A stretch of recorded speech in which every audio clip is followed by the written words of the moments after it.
मेरे परिवार को और सबके अंदर बैठे परमात्मा को मेरा प्रणाम। आज जो मैं आपके लिए विषय लेकर आई हूँ, बहुत ही महत्वपूर्ण है, बल्कि अंतिम लक्ष्य है।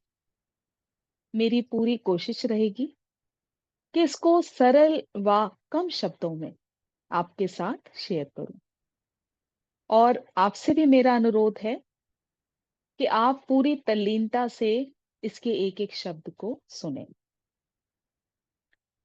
हमारे ग्रंथों में 4 पुरुषार्थ कहे गए हैं: धर्म, अर्थ, काम और मोक्ष। और हर आत्मा इन 4 पुरुषार्थ से होकर गुजरती है। और हर आत्मा का अंतिम पड़ाव है स्वयं को जानना। ये हर आत्मा की यात्रा है। यानी कि आज का जो विषय है वो है मोक्ष। तो आप मोक्ष से क्या समझते हैं? शरीर में कहीं दर्द हुआ, असहनीय दर्द है, और फिर वो उपचार के बाद ठीक भी हो जाता है। तो क्या ये मोक्ष है? या कोई परेशानी आई और फिर सुलझ भी गई, तो क्या ये मोक्ष है? या किसी इंसान से आप बहुत ज्यादा परेशान हैं और फिर उससे आपका पीछा छूट भी जाता है, तो क्या ये मुक्ति है? बहुत बार सुनते हैं, मुक्ति चाहिए, मोक्ष चाहिए। तो आप मोक्ष का अर्थ क्या समझते हैं? जैसा कि हम कहते हैं कि बस अब तो मुझे मुक्ति मिल जाए। यानी कि इसका जो भाव हुआ वो ये हुआ कि मृत्यु के बाद मुक्ति। यानी कि मुझे मृत्यु के बाद दोबारा आना ना पड़े। शायद यही भावना रहती होगी, यही सोच रहती होगी। तो इसी को मैं आपके सामने और अच्छे से डिटेल में क्लियर करते हुए, ये अलग अलग शब्द नहीं है। मुक्ति हो या मोक्ष हो, ये दोनों शब्द एक ही हैं। यानी कि स्वतंत्र हो जाना। किससे स्वतंत्र हो जाना? अपने दुखों से, जन्म मरण के चक्र से परे हो जाना। वो किस तरह से? अपने ऊपर काम करके, अपनी स्वयं की सेवा करके। अभी तक हमेशा दूसरों की सेवा करी, ये सोच के कि हमको मोक्ष मिलेगा। लेकिन अब अपनी सेवा खुद करनी है, अपने ऊपर काम करके। और मुक्ति वह अवस्था है जो हमें जीते जी प्राप्त करनी है। ऐसा कुछ नहीं कि कोई भी संत हो या महात्मा हो, हमारे सिर पर हाथ रखेंगे और कहेंगे कि जाओ तुम मुक्त हो। तो क्या ऐसा करने से हमें मुक्ति प्राप्त होती है? नहीं। हमें इसके लिए अपने ऊपर काम करना पड़ेगा, साधना करनी होगी। अध्यात्म में जिस मुक्ति की बात कही गई है, वह हमें जीते जी प्राप्त करनी है। जीते जी बंधनों से मुक्त होना है। अपने सुख दुख से मुक्ति। यानी कि ना तो सुख का असर और ना ही दुख का असर। बुरे भले से मुक्ति। यानी कि मैं अपने आप को दूसरों से भिन्न समझती हूँ या समझता हूँ। यानी मैं अलग, आप अलग। क्योंकि अलग अलग होने से ही तो हम जज करते हैं कि आप बुरे हो, मैं भला हूं। इस तरह से जज करना, तो इस सोच से मुक्ति। अपने ही मन से मुक्ति। क्योंकि सारे विचार हैं वो इसी मन में आते हैं। अपनी ही मान्यताओं से मुक्ति। जो हमने अपने अंदर इतनी सारी मान्यताएं पाली हुई हैं, ऐसा करेंगे तो हमें मोक्ष प्राप्त होगा। नंगे पैर चलेंगे, नंगे पैर कहीं की यात्रा करेंगे तो हमें मुक्ति मिलेगी। इतने दिन हम भूखे रहेंगे तो हमें मुक्ति मिलेगी। इस सोच से मुक्ति, संदेह से मुक्ति, डाउटफुल होना, ऐसा क्यों हुआ, ऐसा किस लिए हुआ, या सब मुझसे नीचे हैं, अगर कोई मुझसे पीछे है लेकिन अब वो भी आगे बढ़ रहा है, तो हमारे अंदर ये देख के ईर्ष्या पैदा हो जाती है। अब ये कोई भी मार्ग हो सकता है कि कोई बिजनेस में आपसे आगे निकल रहा है, या किसी को प्रमोशन मिल रहा है, या प्रॉपर्टी किसी की ज्यादा हो गई है, या फाइनेंशियल अगर कोई हमसे आगे निकल रहा है, या फिर स्पिरिचुअलिटी आध्यात्मिकता में ही अगर कोई हमसे आगे निकल रहा है, तो हम खुश होने की बजाय ईर्ष्या करने लगते हैं। जबकि स्पिरिचुअलिटी में अगर हम किसी की मदद करते हैं, किसी को आगे बढ़ाने में उसकी मदद करते हैं, प्रोत्साहित करते हैं, तो हमारी स्वयं की प्रगति पहले होती है। लेकिन हम इतनी अपनी साधना को भुलाकर ईर्ष्या करने लगते हैं, और उस समय हम अपनी सारी साधना को भूल जाते हैं।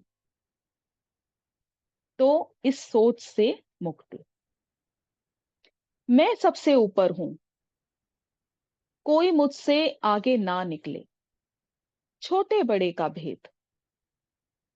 यानी कि किसी ने आपको विश नहीं किया, प्रणाम नहीं किया, आपके पैर नहीं छुए, तो आपको ये बात बुरी लग जाती है। तो इस सोच से मुक्ति, इस सोच को खत्म करना है। सब सिर्फ मेरी ही सुने, इससे मुक्ति, अपने अहंकार से मुक्ति, व्यर्थ की बातों से मुक्ति। यानी कि ये सारी सोच, अब जरूरी नहीं कि सब में एक जैसी हो, किसी में कम तो किसी में ज्यादा, लेकिन अंश रूप में सभी के अंदर ये विद्यमान है। तो इसी से हमको पार होना है, अपने चित्त को शून्य करके। यानी कि किसी बात का कोई भी फर्क ना पड़े, ना तो अटैचमेंट हो कि जैसे हमारे रिलेटिव्स हैं, हमारे अपने हैं, हमारे संबंधी हैं, ये सोच के परेशान होना कि अगर ये कल को नहीं रहे तो हमारा जीवन कैसे चलेगा, ये सोच सोच के परेशान होना। तो इस बात को बहुत ही अच्छी तरह से अपने अंदर समझ लेना कि सबको एक दिन जाना है, और आखिर हम परमात्मा का ही अंश हैं। ना नफरत, ना किसी बात का लालच, ना किसी तरह का कोई भी किसी से कंपटीशन। कुछ मिल गया तो ठीक है, नहीं मिला तो ठीक है। ना मन में किसी तरह की वासना ही रहे कि अब ये चाहिए, या अब ये मिल जाए तो मैं खुश हो जाऊं, या ऐसा हो जाए तो मैं खुश रहूं। छोड़ने में भी कर्म है, और पकड़ने में भी कर्म है। कि जैसे हमारे अंदर ये भावना जागती है कि हम इस चीज का त्याग कर दें, अब हमारी ये एज हो गई, अब हम इसका त्याग कर देते हैं। जैसे बहुत से लोग आ, ऊपर बेड पे सोने की बजाय जमीन पे सोने लगते हैं, यानी कि त्याग कर देना, या एक समय के खाने का त्याग कर देना। तो त्यागना और पकड़ना किस लिए? सब कुछ तो उस परमात्मा ने ही आपको दिया है, उसी की दी हुई चीज को त्यागना। या किसी भी बात को पकड़ने की बात मन में आ जाए, वासना आ जाए। जैसा मैंने अभी बताया कि मुझे ये चाहिए या ये चीज मिल जाए, यानी चाहिए वाली चीज, जिसमें जाकर सब कुछ देख लिया कि ना तो भोग मेरा है और ना ही त्याग मेरा है। यानी पूरी तरह से न्यूट्रल रहना, कुछ मिले तो ठीक, ना मिले तो ठीक, और उतना ही अपने पास रखना जिसकी मुझे जरूरत है। बस, बस परमात्मा, तेरी मर्जी पूरी हो, जिस हाल में तू रखेगा रहेंगे, जैसे तू चलाएगा चलेंगे, जैसे तू उठाएगा उठेंगे, जो तू डुबोएगा डूबेंगे, तू उबारेगा तो उबरेंगे। हर हाल में शून्य चित रहना है। इसके लिए अब करना क्या है? इसके लिए आपको प्रतिदिन 1 घंटे ध्यान करना है, 1 घंटे स्वाध्याय करना है, यानी कि अच्छी आध्यात्मिक पुस्तकें पढ़नी है। और सिर्फ पढ़ने का मतलब कि एक ये नहीं, नियम नहीं कि आपको आज पूरा 1 पेज ही पढ़ना है। नहीं, जो भी पढ़ें आप, एक एक शब्द को बहुत ही अच्छी तरह से समझ समझ कर पढ़ना है, और पढ़ने के बाद अपने जीवन पर उसको लागू करना है। और 1 घंटे से ज्यादा सज्जन सांगत्य, यानी कि जो हम इस तरह की जो बातें करते हैं, ईर्ष्या की, द्वेष की, क्रोध की, इसकी बजाय अध्यात्म की चर्चा करना, ये हमें उच्च लोकों तक लेकर जाएगा। यही मुक्ति है, यही मोक्ष है। जीते जी अपने ऊपर, स्वयं के ऊपर कार्य करना। तो उम्मीद करती हूं आप बहुत अच्छी तरह से इसको समझे होंगे, अपने जीवन में उतारेंगे, और आज से ही अपने ऊपर कार्य करेंगे।